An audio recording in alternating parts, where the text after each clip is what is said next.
So far wala naman tayong nakita na ghost project among the mga in-inspect natin na mga infra projects dito sa Ilocos Norte.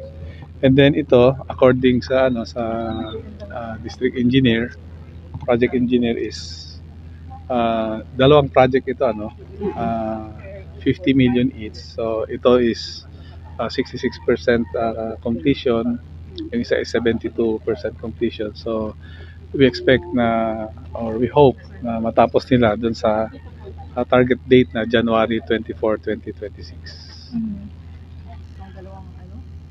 Dahil nga ang reason nga nila dun is force majeure or acts of God, because napakalakas nung current or yung bagyo na nagdaan. That's why ang recommendation nga natin, maybe they should start studying na dapat kasama sa insurance yung acts of God, diba? Kasi kung baga sa over the years nakikita naman natin ang typhoon is they come and go, especially yung mga areas na badly na nahihit ng typhoon.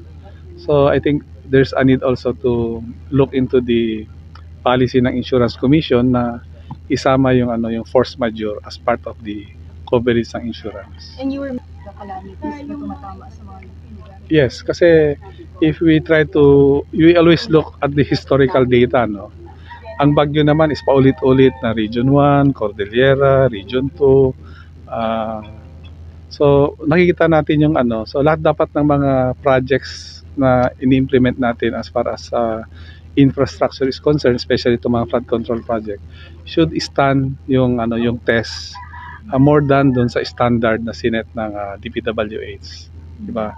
Laging dapat mas maganda na over yung standard na of course we pay more, but there's already an assurance na matibay yung magagawa na mga projects, hindi yung paulit-ulit na lang. So sayang yung yung pera. So dapat